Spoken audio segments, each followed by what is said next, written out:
Avis vascular centre మన దేశంలోనే the best varicose vein hospital. నమస్తే రమగారు. నమస్తే జయ. రమగారు, మనం విక్రమార్కుడు కొత్త సిరీస్ లో వినోద రంజితం మొదటి మెట్టు, దాని పేరు వినోద రంజితం కదా. తను చెప్పింది విక్రమార్కుడు ఎవరు, ఏంటి, ఎలా వచ్చారు ఏంటని. ఇప్పుడు రెండవ మెట్టుకి వెళ్తారా? రెండో మెట్టుకి ఇంకా ఎక్కడ, ఈ మొదటి మెట్టు పూర్తవ్వాల్సిన చెప్పిన కథల్లో ఇంకొక కథ ఉంది. ఇప్పుడు విక్రమార్కుడు 2000 సంవత్సరాలు పరిపాలన చేశాడని తెలుసు మనకి. అవును కదా. ఎలా వచ్చింది ఆయనకి అంత? ఇప్పుడు మానవుడు కదా, మానవులకి అంత జీవిత ప్రమాణం ఎక్కడుంది అంటే తల్లి ప్రత్యక్షం అయింది కదా. ప్రత్యక్షమైన ఆ తల్లి ఏమి వరం ఇవ్వాల. తల్లి ఇచ్చిన వరం ఏమిటి? ఉజ్జయిని మహానగరాన్ని నిర్మించే అవకాశం ఇచ్చింది. అంతే. నువ్వు అద్భుతంగా రాజపాలన చేస్తావంది, నీ పేరు చిరస్థాయిగా నిలబడుతుంది అంది. అంతే. ఎలా జరిగిందో చూద్దాం. ఈయన ఉజ్జయిని మహానగరం నిర్మించబడింది, నాలుగు పక్కల నిర్మించుకున్నాడు. ఈ నవనిధులు లభించినాయి. ఆ దేశం చాలా అసలు క్షామాలు అనేవి లేకుండా, అతివృష్టి అనావృష్టి లేకుండా ఎంతో అద్భుతంగా నడుస్తుంటే ఆ కాలంలో ఏమైందట, దేవతల స్వర్గంలో ఒక ప్రత్యేకమైన ఈ కథ నడుస్తుంది. ఈ దేవతల్లో రంభ, ఊర్వశి, మేనక, తిలోత్తమ, కృతాచి ఇలాంటి బోల్డంతమంది అప్సరసులు ఉన్నారు. అయితే ఎవరి నాట్యం చాలా బాగుంటుంది అనేది ఒక వాదన వచ్చింది. రంభ ఆవిడ ఎక్కడి నుంచి వచ్చింది? పాల సముద్రంలో అప్సరలు అందరితో పాటు వచ్చింది. వాళ్లలో అగ్రగణ్యురాలు రంభ. పైగా ఈవిడ నలకూబరుడి ప్రేయసి. అసలు ఏ సమయంలో అయినా ఎప్పుడైనా దేవేంద్రుడు తలుచుకోగానే రంభే అన్నిటికి. అయితే ఊర్వశి విష్ణువు యొక్క తొడ నుంచి పుట్టింది. నరనారాయణులని ఛాలెంజ్ చేసినప్పుడు ఆయన తన తొడలోంచి ఊర్వశిని పుట్టించాడు. నారాయణుని తొడలోంచి పుట్టింది. ఆయన ఇట్లా తొడ సరిస్తే అందులోంచి వచ్చింది అపురూప సౌందర్యవతి అయిన ఊర్వశి. ఆమె మరి భగవంతుడి మీద శరీరం నుంచి పుట్టింది కదా, ఆమె గొప్పదని కొంతమంది అనేవాళ్ళు. వీళ్ళిద్దరికీ ఒక వాదన ఎప్పుడు నడిచేది.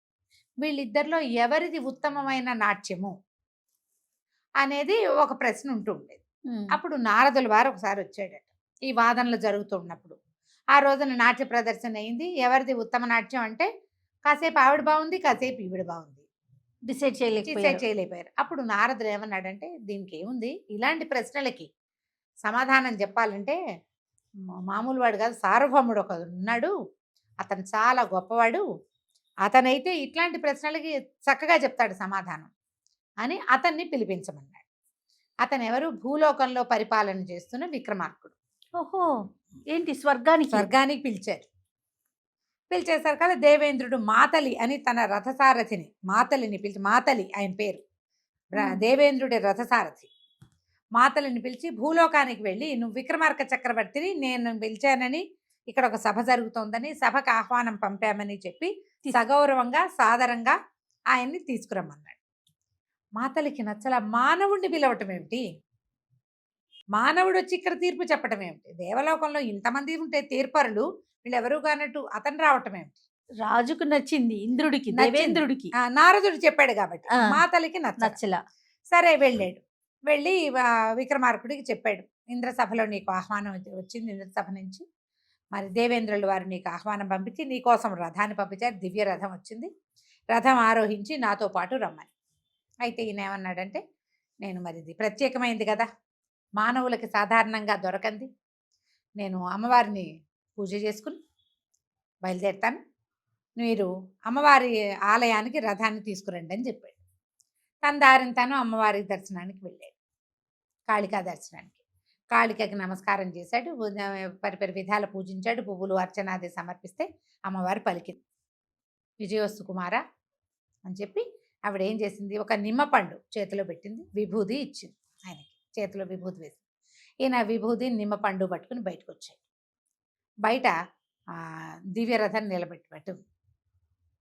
ఈయన ఆయన ఎక్కించుకోకుండానే రథం నిలబెట్టాడు. ఈయన చూడంగానే ఏం చేస్తాడో చూద్దామని రథం తోలాడు మాతలి. కానీ ఆ రథం కదల్లా. ఆశ్చర్యపోయాడు, ఎందుకు కదలటం లేదు? చూస్తే విక్రమాదిత్యుడు నిలబడి ఉన్నవాడు బొటన వేలిని, కాలి బొటన వేలిని ఆ రథం తాలూకు దీని దగ్గర పెట్టాడు. కదలటల్లా. ఆయన కాలు మీద నుంచి ఎక్కల రథం. అబ్బా, ఆయన దాటలేకపోయింది. ఏంటమ్మగారు, అంత గొప్ప వ్యక్తి? మరి అంత గొప్ప వ్యక్తి, మరి భద్రకాళి అనుగ్రహం పొందినవాడు. కాళిక అంటే ఏమిటమ్మా, కాలస్వరూపిణి అయిన తల్లి. కాలుడు భగవంతుడు ఆయన అధీనంలో ఉంటుంది, కాలం అంతా ఆయన అధీనంలో ఉంటుంది. అదే కదా. మరి కాళిక అధీనంలో ఉండేది కాలమే కదా. ఉమ్, ఆమె ఇతని యొక్క దీంట్లో ఉన్నది. విక్రమార్కుడి అసలు ఆయన ఏం చేయాలన్నా కాళిక అనుగ్రహమే. ఉమ్, కదలలేదు. మాతలి రథం దిగి క్షమించండి రథం ఎక్కండి అన్నాడు. కాలడ్డం పెట్టాడు, కదల్లా, ఎక్కాడు. ఉమ్, ఆ చేతిలో ఉన్న నిమ్మపండు విభూది శక్తి అది ఓకే. అమ్మ ఇచ్చింది కదా స్వయంగా. అవును. ఆమెను కాదని ఎవరేం చేయగలరు. సరే రథం ఎక్కించుకుని స్వర్గానికి తీసుకుపోయాడు. ఉమ్, అబ్బో అద్భుతంగా పండగ చేశారు స్వర్గంలో. విక్రమార్కుడికి ఎన్నో అద్భుతమైన స్వాగతాలు ఇచ్చారు, చాలా మెచ్చుకున్నారు, దివ్య భోజనం చేయించారు, కొద్ది రోజులు ఆయన్ని తమ అతిథిగా ఉంచుకున్నారు. అప్పుడు చెప్పారు, మాకు ఇక్కడ ఎప్పుడు ఒక వాదన నడుస్తూ ఉంటుంది, రంభా ఊర్వశులలో ఉత్తమ నాట్యగత్తె ఎవరు, ఎవరిది ఉత్తమ నాట్యం అని అడిగారు. సరే చూస్తానన్నాడు. ఆ రోజున రంభా ఊర్వశి ఇద్దరి నాట్యం పెట్టారు. ఈయన అట్లా చూశాడు, ఏమి మాట్లాడలే. మర్నాడు మళ్ళీ సభ. ఇవాళ చూసి రేపు చెప్పాలి. మర్నాడు ఏం చేశాడంటే ఈయన 2 పువ్వుల బంతులు ఇచ్చాడట.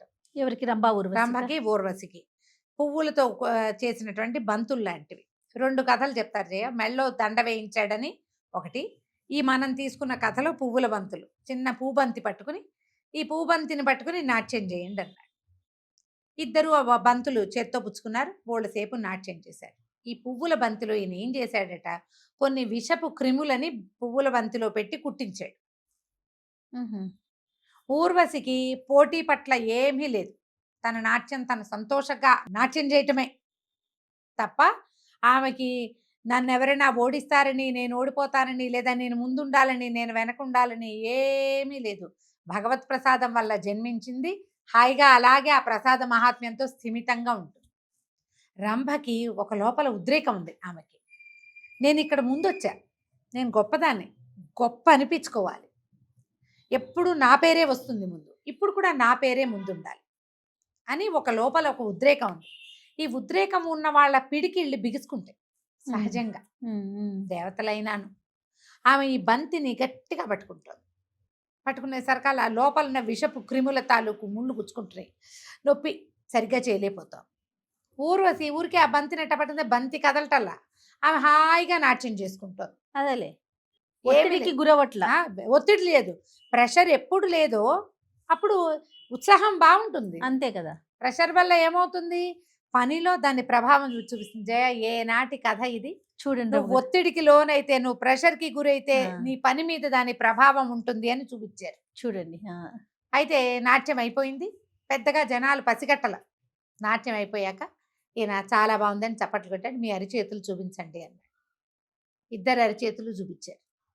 బంతి నలగలేదు ఊర్వశి చేతిలోది, చేతికి ఏమీ కాల. రంభాదేవి చేతుల్లో ముళ్ళు, చేతులు నిండా ఎర్ర ఎర్ర గుర్తులున్నాయి, బంతి నలిగింది. ఈయన చెప్పాడు, ఊర్వశి ఉత్తమ నాట్యగత్తె. ఊర్వశిలాగా నాట్యం చేసేవాళ్ళు నాట్యగత్తెలకి కావాల్సింది నాట్యము, అభినయము, కౌశలము, వాటన్నిటితో పాటు కావాల్సింది ఏంటంటే తమ మీద తమకి నమ్మకం, కాన్ఫిడెన్స్ అంటాం దాన్ని మనం. కాన్ఫిడెంట్గా లేని నాట్యము గొప్ప నాట్యం అనిపించుకోదు. కాన్ఫిడెన్స్ ఉంది కాబట్టి ఊర్వశి అద్భుతమైన నాట్యగత్తె. ఆమె చేతిలో పువ్వుల బంతి అసలు వసివాయి లేదు, వసివాడల అలాగే ఉంది. పువ్వులు నలిపేసిన రంభాదేవి 2వ స్థానమే అని చెప్పి సభికులందరూ అసలు ఇది ఏం పద్ధతి, ఎంత చిత్రమైన పద్ధతి, ఎంత బాగా తెలివిగా తెలుసుకున్నాడు. చాలా సంతోషించారు.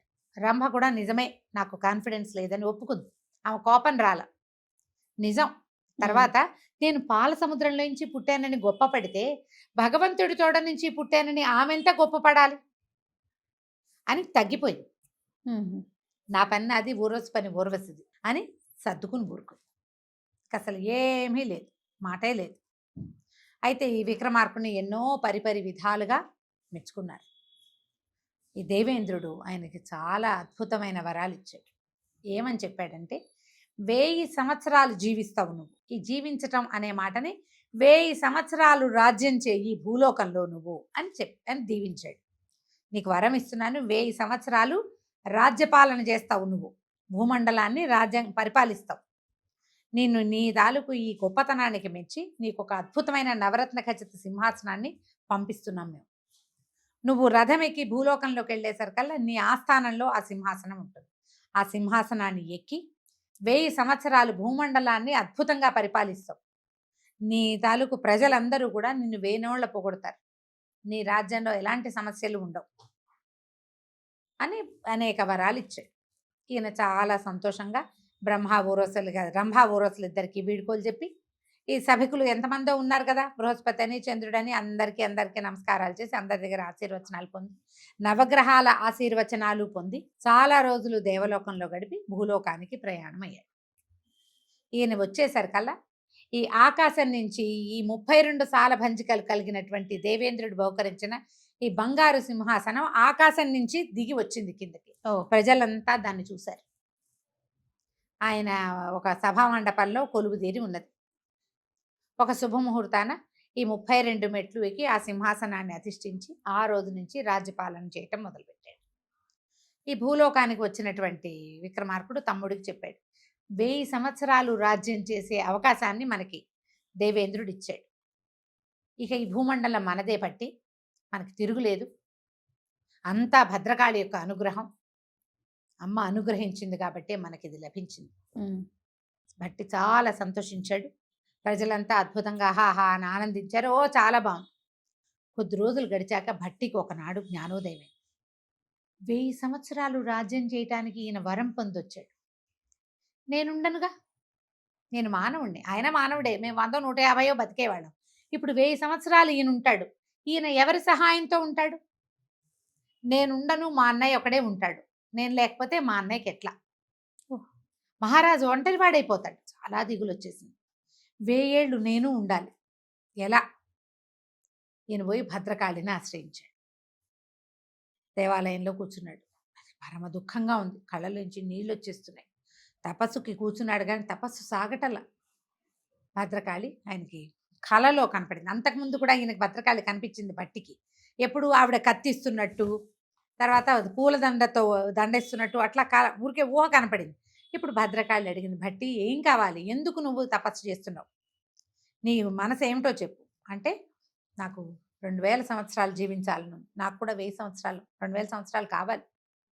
అడిగేసరికల్లా ఆవిడ ఏమంది, మహాతపస్వి కానీ పరమ సాహసికుడు కానీ అతడి తల తీసుకొచ్చి ఇవ్వు, నాకు నీకు కావలసిన వరం నేను ఇస్తానని. మహాతపస్వి పరమ సాహసి ఎవరు? ఆయన బాగా ఆలోచించి, పరమ సాహసికుడు మా అన్నయ్యే, ఇంకెవరున్నారు సాహసికుడు? విక్రమార్కుడిని మించిన సాహసి ఇంకొకడు ఉన్నాడా? నిలబడి ఉన్న శూలాయుధం మీదకి తల్లకిందులుగా దూకే సాహసి ఎవడైనా ఇంకొకడు ఉన్నాడా లోకంలో? ఎవ్వరూ లేరు, ఈయన ఒక్కడే ఉన్నాడు. అన్నయ్య తల నరకడానికి సిద్ధపడ్డాడు బట్టి. సరే తెస్తానన్నాడు. తెస్తానని రాత్రి పూట వెళ్ళిపోయాడు నగరానికి. ఉజ్జయిని మహానగరంలో ఏకాంతంగా నిద్రపోతున్నాడు విక్రమార్కుడు. మంచి నిద్రలో ఉన్నాడు. ఈయన అన్నయ్యని నిద్రలేపాడు. విక్రమార్కుడు, మహాప్రభు అన్నయ్య అండు, అన్నయ్య అని మనం చెప్తున్నాం. ప్రభు అని అమ్మవారి ఆజ్ఞ అయింది, మీ శిరస్సు తీసుకెళ్ళాలి నేను అనేసరికల్, అలాగే శిరస్సు తీసుకెళ్ళినందుకు నేనే వస్తా, అక్కడే నా శిరస్సుని దూగాను నువ్వు అని చెప్పి తమ్ముడు వెనకాల బయలుదేరి వెళ్ళిపోయాడు. ఇద్దరు అర్ధరాత్రి భద్రకాళి ఆలయంలోకి వెళ్ళారు. ఆలయం లోపలికి వెళ్ళేసరికి ఈయన ఏం చేశాడు, భట్టి తల వంచి ఉండండి ఇక్కడ, నేను మీ శిరస్సుని అమ్మవారికి సమర్పిస్తానన్నాడు. అనేసరికల్లా ఒప్పుకున్నాడు విక్రమార్కుడు. అమ్మవారికి సాష్టాంగం చేస్తూ నేల మీద పడుకున్నాడు. భట్టి విక్రమార్కుడి కత్తే తీసి, ఆ విక్రమార్కుడి కత్తి ఎవరిచ్చారు? ఆ చంద్రహాసం కిందటిసారి ఈయన గెలిచినప్పుడు, ఈయన 7 ఉట్లు పడగొట్టినప్పుడు అమ్మవారి చంద్రహాసాన్ని బహుకరించింది ఆయన. ఆ కత్తితోటి, విక్రమార్కుడి కత్తితోటే విక్రమార్కుడి తల నరికేశాడు తల. ఈ తల నరికేసరికల్లా గంటలు మోగినాయి, పెద్దగా గుడంతా సంచలనం వచ్చేసింది. అసలు ఎంత హడావిడైపోయిందో. ఈ మొత్తం ఈ హడావిడంతా తీరేసరికల్లా అమ్మవారి ప్రత్యక్షమైంది. మామూలుగా విగ్రహం ఎట్లా ఉంది, మెడలో రుండమాల ధరించి, నాలిక బయటికి పెట్టి, కత్తులు శూలాధ్యాయుధాలు ధరించి ఉన్నటువంటి శక్తి స్వరూపిణిగా ఆవిడ కనపడుతుంది. అష్టభుజి 8 చేతులతోటి ఉంటుంది విగ్రహం. భయంకరంగా ఉంటుంది. నాలుక ఎర్రగా కనపడుతుంటుంది. సాత్విక స్వరూపంలో 4 చేతులతోటి అమ్మవారి దర్శనం ఇచ్చింది. రుండమాల లేదు, మెళ్ళో పువ్వుల మాల ధరించి ఉంది. సాహసికుడైన విక్రమార్కుడికి పరమ సాహసికుడైన భట్టి తమ్ముడుగా ఉన్నాడు. నీ సాహసానికి మెచ్చాను, నీ బలికి కూడా మెచ్చా. ఏం కావాలో కోరుకో, ఏ వరమైనా ఇస్తాను, ముందు నా ప్రభువుని బతికించు అని అడిగాడు. ఇప్పుడు ఈయన వదిలేయచ్చు, వదిలేయరు, వదిలేస్తారు. ఈయన తన రాజైపోయే అవకాశం ఇస్తుంది అమ్మ. అవును, విక్రమార్కుడికి ఎలాంటి అవకాశం ఇచ్చిందో అదే అవకాశం భట్టికి లభిస్తుంది. ఇస్తుంది. కానీ ఈయన నా ప్రభువుని బతికించమన్నాడు. విక్రమార్కుడు జీవితుడై నిలబడ్డాడు. ఇంకేం కావాలంటే కొన్ని వేల సంవత్సరాలు జీవించే అవకాశాన్ని నాకు ఇవ్వమన్నాడు. ఆవిడ నచ్చానురా, నీ జీవితంతో పాటు ఇతడి జీవితాన్ని కోరుకున్నావు కాబట్టి 2000 సంవత్సరాలు నువ్వు జీవించి ఉంటావు అని వరం ఇచ్చింది. వరం ఇచ్చింది. ఈ దేవాలయం పెద్ద కదిలిపోతున్నాయిగా, గంటలు మోగిపోతున్నాయి. మళ్ళీ అన్ని యథావిధిగా అయింది. జీవించిన విక్రమార్కుడు స్పృహలోకి వచ్చాడు, లేచి నిలబడ్డాడు. బట్టి ఏం జరిగింది? బలిస్తానన్నావు కదా అన్నాడు. బలి ఇచ్చాను, బతికించాను ప్రభు. బలి అయిపోయింది, అమ్మ ప్రత్యక్షమైంది. అంతకుముందు అమ్మవారు ప్రత్యక్షమైనప్పుడు భట్టికి కనపడలా ఆమె, కేవలం విక్రమార్కుడే చూశాడు. ఇప్పుడు భట్టి కూడా చూడగలిగాడు. అప్పుడు ఆయన సంతోషించాడు. నీ బలి కార్యక్రమం అయింది కదా, మనం ఇంటికి వెళ్ళిపోదాం అన్నాడు. ఇద్దరు కలిసి రథం ఎక్కారు, వెళ్తున్నారు. వెళ్తూ ఉంటే భట్టి చెప్పాడు, అమ్మ కరుణించింది ప్రభు, 2000 సంవత్సరాలు జీవించమంది. ఇక తిరుగులేదు, మన ఇద్దరం కలిసే ఉంటాం. సంతోషించారు. ఇద్దరు ఇంటికి వెళ్ళిపోయారు. పడుకున్న తర్వాత విక్రమార్కుడికి తట్టింది. దేవేంద్రుడు 1000 సంవత్సరాలు రాజ్యం చేయమన్నాడు నన్ను. భట్టి 2000 సంవత్సరాల జీవిత పరిమాణాన్ని కోరుకున్నాడు అమ్మ దగ్గర. అంటే నా తర్వాత భట్టి ఉంటాడు. భట్టికి జీవించే వరమే ఉంది కానీ, వరమే మాత్రమే ఉంది కానీ రాజ్యం చేసే వరం లేదు. అప్పుడు భట్టి ఎవరి రాజ్యంలో జీవిస్తాడు?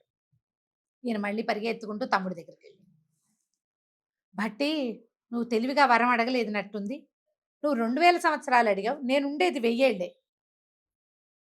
అంటే. భట్టి ఒక క్షణం ఆలోచించాడు. నేను అడగలేదు, ఎక్కువ కాలం జీవించే వరం ఇవ్వమన్నాను. ఆవిడ 2000 అంది. బాగా ఆలోచించి, గెలిచాం ప్రభు, మన ఇద్దరం 2000 సంవత్సరాలు ఉండొచ్చు. దేవేంద్రుడు నీకు ఇచ్చిన వరం ఏమిటి? 1000 సంవత్సరాలు రాజ్యం చేయమన్నాడు.